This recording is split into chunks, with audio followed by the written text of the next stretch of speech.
இந்த காடை இந்த மலையே எல்லாமே வந்து புனிதமானது, வணங்கத்தக்கது.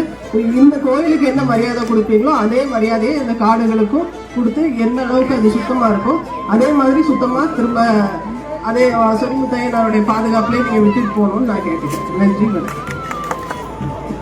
இது பார்த்ததோடு மட்டுமில்லாமல் நீங்கள் இந்த இயற்கையை வந்து எப்படி நேசிக்கணும், இயற்கையை எப்படி பாதுகாக்கணும் அப்படிங்கிறத நீங்கள் வந்து உங்களோட ஒத்துழைப்பு இருந்தால் தான் அந்த காடு வந்து வளர முடியும்.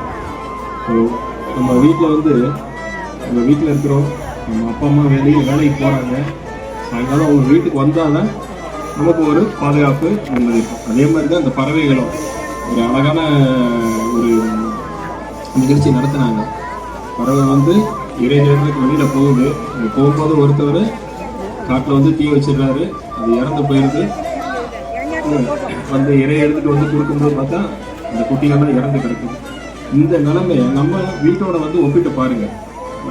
நமக்கு இப்படி ஒரு நிலைமை வருந்தா நம்ம அந்த வீடு எப்படி வந்து பாதிப்படையுமோ அதே மாதிரி தான் விலங்குகளுக்கு.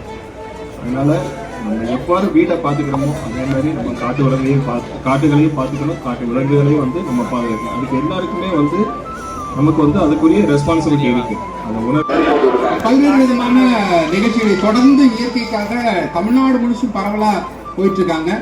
அவங்களுக்கு நான் என்னுடைய நன்றியை தெரிவித்துக் கொள்கிறேன். அதே போல இந்த இவ்வளவு நேரம் உங்களுக்கு நிகழ்ச்சி இன்னும் செய்ய போறாங்க, இன்னும் ப்ரோக்ராம் இருக்கு, அவங்களுக்கு நிறைய பாடல் நிகழ்ச்சிகள்லாம் இருக்கு. அவங்களுக்கு நாம ஒரு கைத்தட்டல் கொடுத்துடலாம். ரொம்ப அழகா வந்து நேர்த்தியா அவங்க ப்ரெசென்ட் பண்ணது, அவங்க பேசுறது, அவங்க பாடல்கள், அவங்க ஆட்டங்கள் எல்லாமே நம்மளை நேரடியாக பாதிக்கக்கூடிய விஷயமா இருந்தது.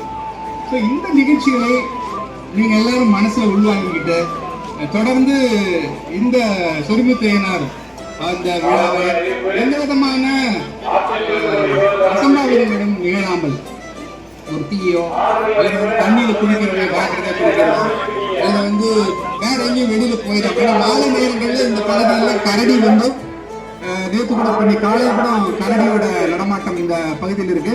முக்கியமாக குழந்தைகளை நீங்கள் தயவு செஞ்சு ஒவ்வொரு குழந்தைகளையும் நீங்கள் கையில் அவங்க வச்சுக்கோங்க.